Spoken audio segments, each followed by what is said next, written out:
Scott, she's been doing that for 16 years, but does it get any less impressive every time you see it? I'll tell you, Cyborg looked great. She looked clean. She put some nice combinations together. But Leslie really impressed me. I mean, I don't think I can remember the last time Cyborg went 5 rounds. I mean, I honestly can't remember. You guys should research that because it's been a long time. And Leslie, she had her mindset that she was gonna, fight her heart out, and she did. And so I think this is a victory for Leslie in a way.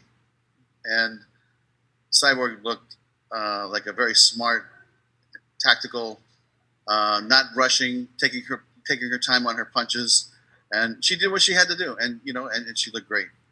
For sure. And I mean, as a promoter, how many fighters do you think that are there out there that can even compete with her at this point? I know she called out Cat Zingano. Maybe there's a few others as well. Yeah, I mean, listen, I just like Leslie, there's girls that call us all the time and say, I want to fight Cyborg, and it doesn't stop. It keeps coming. So listen, these ladies want to challenge themselves. They want to fight the world's best, and they know she's the GOAT. So they all have a bullseye for her. It's pretty unusual, I think, in MMA for a champion to kind of get on the microphone after a title defense and say who they want next. Do you like that Zingano fight? Yeah, I mean, listen, that's one of the reasons we bought Cat here is that, she has a victory, I believe, over Amanda Nunes. So this is something that I think that she came here to fight Cyborg. And I think she's had a couple fights, and she feels pretty good about it. Will we do that fight next? I'm not sure, but we'll definitely have a conversation, next week with that, everybody. In the co-main event, Leandro Higo defeating Darion Caldwell. Did you agree with that decision? And what do you do with Higo? He's great at bantamweight, but he misses weight a lot. Yeah, that's a tough one because I didn't see that fight, the exact scoring, like how it came out. Listen, I don't want to second guess the judges and the refs because that's a very tough job. But I had it a little bit closer than what the score was. So, to me, I thought that DC looked good. I thought he was busy. I thought he was doing what he had to do. And Higo, he's a great fighter too. So he won the fight. He gets to advance. DC has to maybe rebound just a little bit and see, what's next for him. But I think we're going to keep both those kids busy and get them going. And then the main card opener, Valerie Loureda getting her first professional loss. Where do you think her stock's at right now? Where do you think it's at? As a promoter, are you still very high on her future, or what do you think she needs to do from here? The one thing you have to remember about Valerie is she's still a young fighter, right? She only has, 4 fights? Talk to me after she has 10, 11, 12 fights. Then we'll have a better picture of that. But I was in there talking to Dan because she works out at AT&T in Florida. And, we said, hey, she's young. She'll rebound. She'll work on her ground game. She'll, eventually put it all together. So she's got time. And I know that, especially what Dan was telling me, he says, Scott, this girl is in the gym and she's throwing bombs at people. Like she wants to fight. She wants to fight everybody all the time. So she's got that spirit. It's just, put a little bit more pieces together, work on transitional, elements of MMA, and, she'll get it together. Mike? Scott, congratulations on a great night. I just had one question. It doesn't really regard to the card itself, but I know you've been asked a lot about the middleweight division and where Gegard Mousasi is going to go, and I know you're planning on having him fight this summer, and I thought that the plan seemed to be that he would fight John Salter, but a couple of times in the broadcast it was mentioned that Mousasi was going to fight Tokov. Is that the fight, or do we know where we're going with that? Yeah, that's the fight with Gegard is not decided, but I believe we'll, have that fight together probably by the end of this week. Have a date, and I want to talk to Gegard first about his opponent before I get it out to the media. But Gegard will fight in the next few months. And, we'll announce opponents soon. And then one last thing. Danny Sabatello came in on a week's notice and beat Brett Johnson. I know Brett was a highly touted free agent from the UFC, comes over, and Sabatello on 6 days' notice goes in there and gets a dominant decision. Where do you think that puts him in the overall scheme at 135 pounds after tonight's win? I mean, definitely his stock went up. And, the nice thing is on Monday after the rankings come out, you'll see exactly how much his stock went up. Giancarlo? Hi, Scott. Great event tonight. Just one question for me about the prelim women's featherweight fight, Lamb McCourt and Janae Harding. Where do you make of that fight, and where do you see Lamb McCourt going for you? Because she was another fighter who missed weight. Like, do you think that's going to jeopardize her ranking come this week? I mean, fighters should make weight, and she traveled a long way, and and didn't make it. But I'm sure the next time she fights, she'll be fine. This is the first time ever that I've heard of her missing weight, so I don't think it's an ongoing issue or an ongoing problem. Will be an ongoing problem. But I thought Janae was actually on her way to win that fight, and she got caught with that up kick, and then she got submitted. But hey, Leah's a tough girl, and she is the one that asked for that fight, and actually wanted to step up her competition. So hats off to her.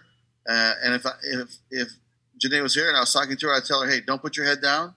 You're doing great, and this is just another fight, another experience, and you just move forward from here. Chris? Hey, Scott, congratulations on a fantastic card again. Two-part question. First, they've been making noise. Kayla Harrison wants Cyborg. Cyborg wants Kayla Harrison. I know you have always said you love making super fights. You like, work with other promoters. Do you see it possible that, down the line, Cyborg, Kayla Harrison could happen, whether it's on ESPN, whether it's on CBS, something where it's that, that big super fight that you love? Yeah, I mean, listen, I'm all about it. It depends on the timing, the business deal.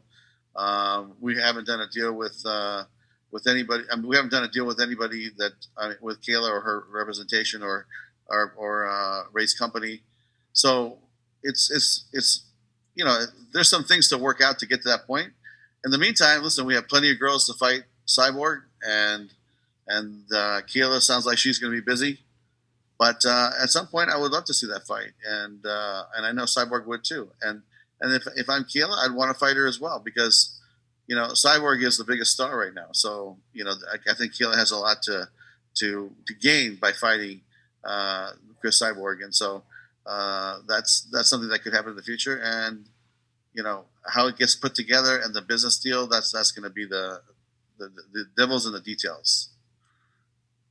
All right, we'll take a couple more. Darren? Scott, congratulations on another wonderful event there at Mohegan Sun.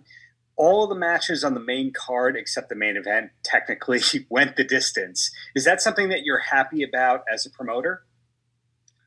I'll tell you, it's when you look at tonight's card, I thought we had a great fight card, and I'm proud of the fight card that we put together. And I thought, Mr. Van Sant's fight was unbelievable. I thought it was a great fight.